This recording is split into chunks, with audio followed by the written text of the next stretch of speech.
ఈనాడు ఆర్థికపరమైన అంశాలు మనతో మాట్లాడటానికి మనతో పాటు ప్రొఫెసర్ వినాయక్ రెడ్డి గారు ఉన్నారు.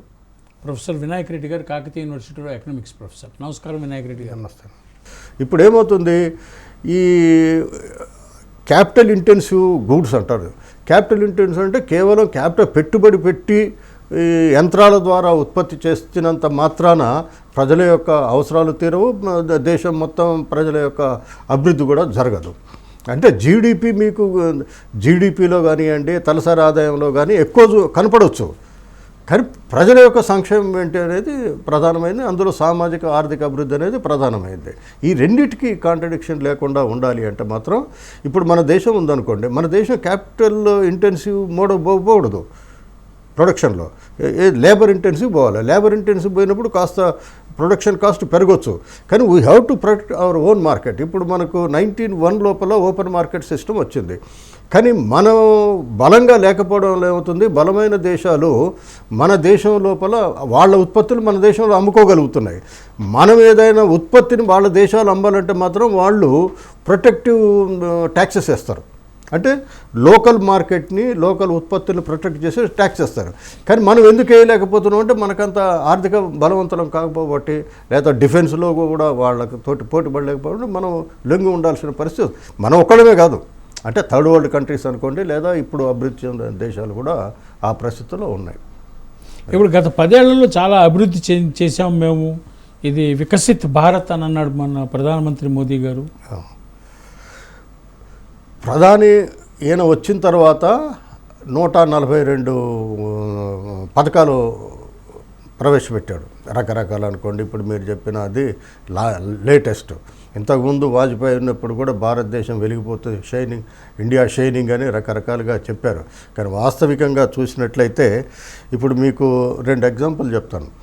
వ్యవసాయ రంగానికి మనకు ప్రధానమైంది కదా, వ్యవసాయ రంగంలో కాక చూసినట్లయితే మీకు ఈ 2023-24 లోపల 1,15,000 అలాట్ చేశారు.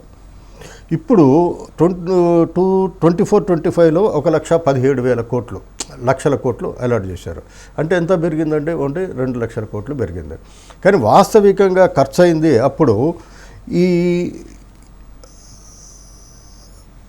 ప్రీవియస్ దానికంటే అలాట్ చేసిన దానికంటే ఎక్కువ ఖర్చు అవుతుంటుంది. ఒక్కోసారి బడ్జెట్ ఎట్లా అవుతుందంటే మీరు అలాట్ చేసిన దానికంటే కూడా ఎక్కువ ఖర్చు అవుతుంది. కానీ ఇప్పుడు వ్యవసాయ రంగానికి వచ్చినప్పుడు ఏమవుతుంది, ఒక్కొక్కసారి ఈ ఆర్థిక పరిస్థితులు కానివ్వండి, వాతావరణ పరిస్థితులు సరిగ్గా లేకపోయినట్లయితే, వాతావరణ పరిస్థితులు సరిగ్గా ఉన్నట్లయితేనేమో పంటలు పండి ఎక్కువగా అంటే అవసరం పడదు. కానీ వాతావరణ పరిస్థితులు సరిగ్గా లేనప్పుడు, దేశం మొత్తం మీద కరువు తాండవం చేస్తున్నప్పుడు అగ్రికల్చర్ సెక్టర్ లోపల ఎక్కువ పెట్టుబడి పెట్టాల్సిన పరిస్థితి ఏర్పడుతుంది. ఈ అగ్రికల్చర్ సెక్టర్లో పెట్టే పెట్టుబడి మొత్తం ప్రభుత్వం పెట్టేదా, లేకపోతే ప్రజలు కూడా పెడతారు కదా? ప్రజలు పెడతారండి. ప్రభుత్వం పెట్టే చాలా తక్కువ. ఇప్పుడు ఒక రైతు ఉన్నాడు అనుకోండి, అతను బోర్ వేసుకోవాలన్నా, లేకపోతే మూట కట్టుకోవాలన్నా, లేకపోతే దున్నుకోవాలన్నా కానీ, ట్రాక్టర్ అయినా కానీ, ఏదైనా కానీ ప్రభుత్వం కంటే రైతుగా 90% ఖర్చు పెట్టుకుంటే ఓ 10% గవర్నమెంట్ ఏమైనా అందుతుంది కానీ తప్ప బేసిక్గా రైతు పెట్టకపోతే కుదరదు. సో ప్రభుత్వ ప్రమేయం వ్యవసాయ రంగంలో చాలా తక్కువే మీరు చెప్పిన పద్ధతులు అయితే. ఇంకో ఎగ్జాంపుల్ కూడా చెప్తాను. ఆహార సబ్సిడీ అని ఇస్తారు. ఆహార సబ్సిడీ ఇచ్చినప్పుడు ఏమవుతుందంటే, మీకు ఇంతకుముందు 2,05,00,000 కోట్లు ఇప్పుడు అలాట్ చేశారు. కానీ యాక్చువల్గా అంతకుముందు ఇయర్ మీరు ఖర్చు పెట్టింది ఎంత, 2,72,000 లక్షల కోట్లు. అంటే మీకు ఆల్మోస్ట్ ఆల్ 70 crores తగ్గించారు. 68 crores. 68 crores తగ్గించారంటే ఏంటండి, 68,000 crores, 68 లక్షల కోట్లు, ఇవి 1000 crores. అయితే ఎందుకు తగ్గించడం వల్ల వచ్చే ప్రభావం వ్యవసాయ రంగం మీద ఎట్లా ఉంటుందంటే, ఇప్పుడు వ్యవసాయదారులు ఏవైతే ఉత్పత్తి చేస్తారో వాటిని సేకరించి పబ్లిక్ డిస్ట్రిబ్యూషన్ ద్వారా ఇస్తుంది ఆహార సబ్సిడీ. కానీ ఇప్పుడు నువ్వు సబ్సిడీ తగ్గించడం అంటే ఏంటంటే ఆహార ఉత్పత్తిని సేకరించడం తగ్గిస్తాను అన్నట్టు. అట్లా రైతులు చాలా తీవ్రంగా నష్టపోయే అవకాశం ఉంటుంది. అందువల్ల ఏమవుతుందంటే, వీళ్ళు చెప్పినట్టుగా అగ్రికల్చర్ సెక్టర్ కాక మీకు చూసినట్లయితే ఇంతకుముందు 2.4% ఇప్పుడు ఉంది సార్ ఇది అగ్రికల్చర్ సెక్టర్ లోపల కాంట్రిబ్యూషన్. అంతకుముందు 4.6 ఉండే. అంటే తగ్గుతుంది. అంటే ప్రభుత్వ కంట్రిబ్యూషన్ 4.6%. 4.6% నుంచి ఈ సంవత్సరానికి 2.4% తగ్గించారు. అది చాలా దుర్మార్గమైందని అనేది. అంటే ప్రభుత్వ కంట్రిబ్యూషన్ ఇంటూ అగ్రికల్చర్ తగ్గుతుంది తప్ప పెరగట్లేదు. అంటే ఇప్పుడు మనం చెప్పేది కాదు, స్టాటిస్టిక్స్ కాక చూసినట్లయితే ఇంతకుముందు 4.6 ఉన్నట్లయితే ప్రజెంట్ 2.4. అంటే పెట్టుబడులు ఖర్చులు పెరుగుతున్న తరుణంలో ప్రభుత్వ ప్రమేయం తగ్గుతుంటాయి, ప్రజలే నష్టపోతున్నారు. ఇప్పుడు వ్యవసాయదారులు నష్టపోతున్నారు. ఆహార సబ్సిడీ తగ్గించినారు అంటేనే ఈ వ్యవసాయదారుల నుంచి వెళ్ళి సేకరించే ఆహారాలు ఏవైతే ఉన్నాయో వాటిని తగ్గిస్తారు కదా ఆటోమేటిక్గా. తగ్గించినప్పుడు ఏమవుతుంది, రైతులకి ప్రైవేట్ మార్కెట్లో కానివ్వండి లేకపోతే ఇతరత్ర నష్టం జరిగే అవకాశం ఎక్కువగా ఉంటుంది. అందువల్ల ఏమవుతుంది, సాధారణంగా రైతులు అలాగే ఆరోగ్యానికి ఎంత కేటాయింపులు చేశారు? ఆరోగ్యానికి కేటాయింపులు కాక చూసినట్లయితే ఈసారి 13% పెంచారు. ఆరోగ్యాన్ని హెల్త్ సెక్టర్ లోపల 89,155 కోట్లు కేటాయించారు. ఇది ప్రీవియస్ తోటి కాక పోల్చినట్లయితే ఇది 13% పెంచారు. 13% పెంచిన తర్వాత 2023 నుంచి కాక చూసినట్లయితే జీడిపిలో ఇది 2.1%. కానీ ఆరోగ్యం అంటే ఈ హెల్త్కి సంబంధించిన వాళ్ళు ఎప్పుడైతే అంటే ఈ జీడిపిలో ఎంత పర్సెంటేజ్ ఉన్నట్లయితే ఆరోగ్యంగా ఉండటానికి అవకాశం ఉంటుందనే దాంట్లో వాళ్ళు సజెస్ట్ చేసింది ఏంటంటే కనీసం 4% కేటాయించాలని. జీడిపిలో ఈ ఫ్యామిలీ అండ్ వెల్ఫేర్కి, హెల్త్ అండ్ ఫ్యామిలీ వెల్ఫేర్ కాక మీరు కేటాయించారు కనీసం 4% కేటాయించారు. కానీ ఎప్పుడు కూడా 4%కి దగ్గరగా రావట్లా. అందువల్ల మనం 13% పెరిగింది కేవలం ఇన్ఫ్లేషన్కే సరిపోతుంది.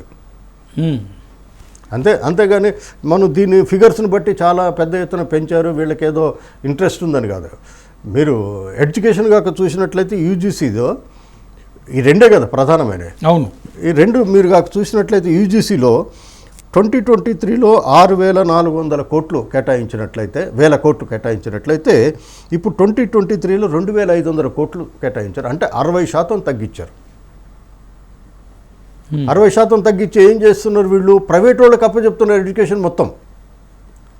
అంటే దేశంలో ఉండే ప్రజలందరూ కూడా ప్రైవేట్లో చదువుకునే అంత స్థాయిలో లేరు.